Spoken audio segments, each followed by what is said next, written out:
Right, welcome to the channel, ladies and gentlemen. This will be a spoiler-free review of Star Wars: The Rise of Skywalker. Okay, right. I've had a real good rant in my spoiler review, which I'll leave linked there. I'm calm, okay? Let's talk about some of the really, really good things about this movie. This is all completely spoiler-free, ladies and gents, and I'm doing a Jedi mind trick on you. It looks really, really good. There's some fantastic cinematography in this film. Seriously, again, anyone that's watched any J.J. Abrams films will completely... It's no surprise. This film looks solid. It looks real, real good. Okay, honestly, it looks great. So, for those people that really like a film to be visually pleasing, with good cinematography, good framing, yeah, you probably like this.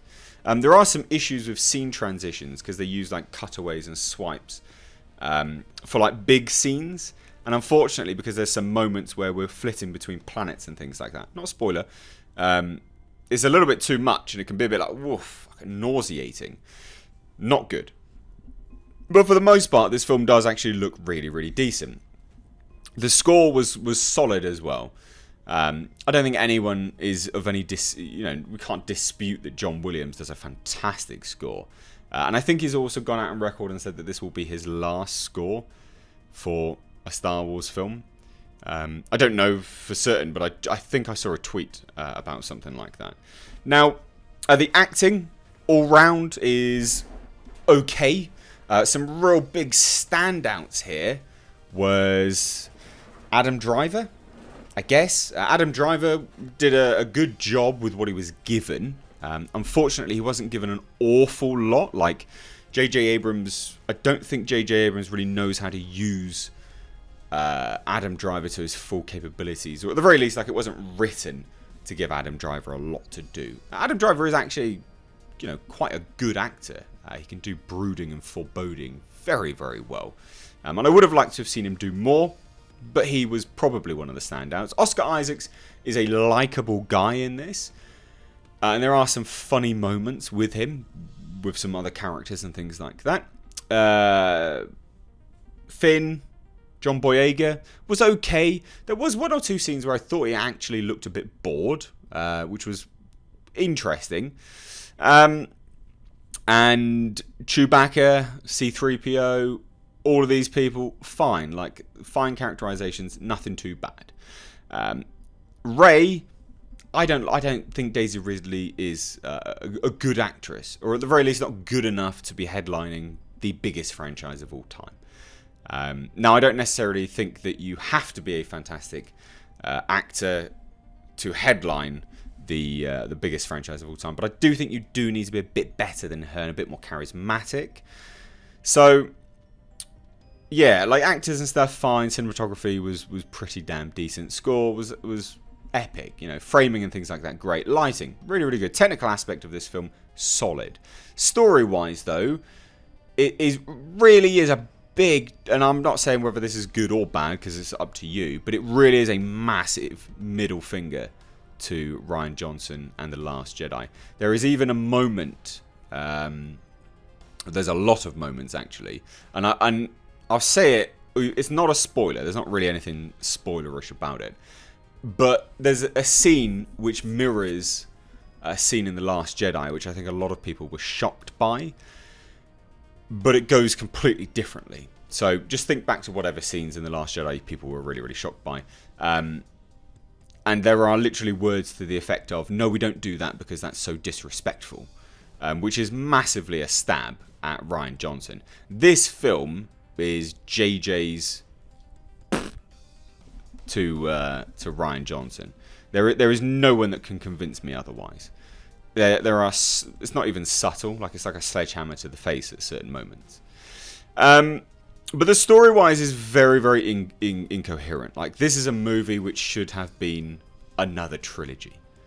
And the reason why I say that is because Rian Johnson's Last Jedi, unfortunately, or fortunately, whether you like or dislike it, whatever, wrapped up too much.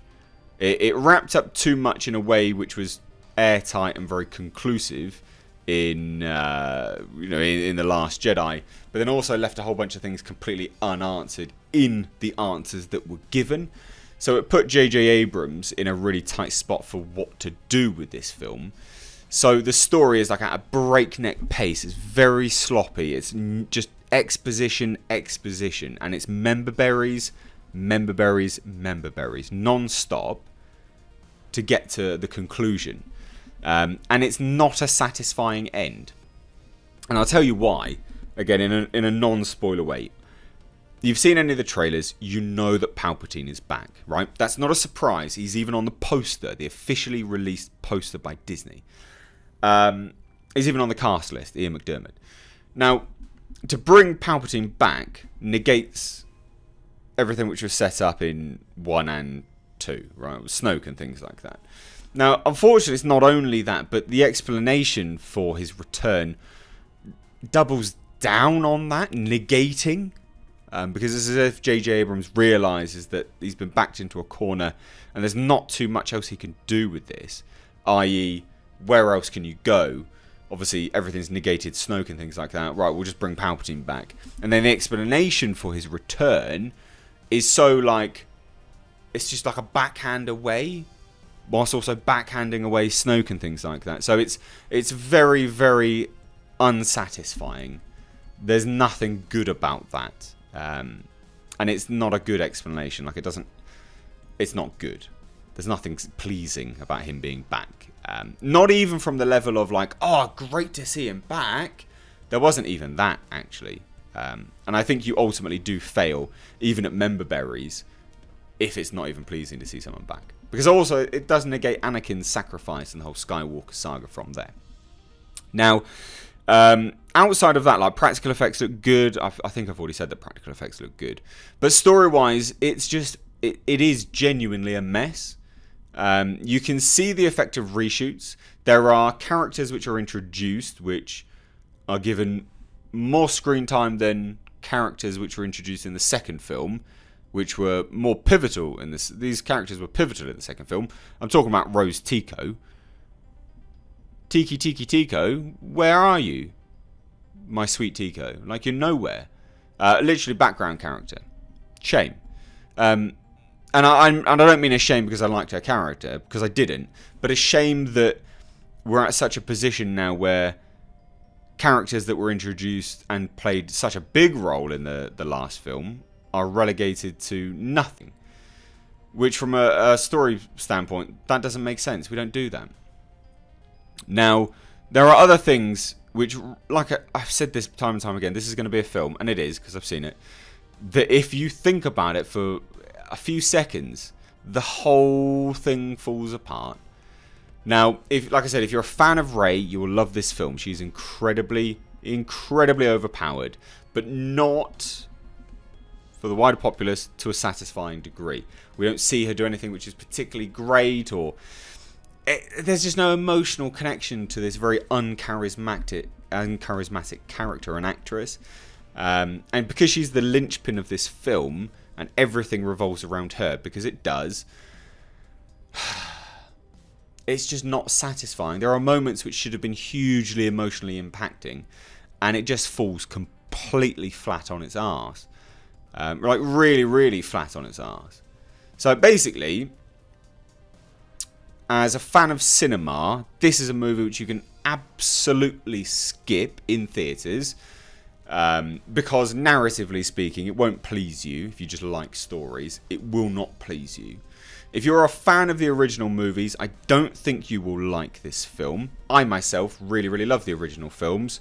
Not such a huge fan of the newer Disney films. Like, I've enjoyed elements of The Force Awakens, didn't really like The Last Jedi, and I think this is terrible because it just stumbles over these hurdles which were given to it.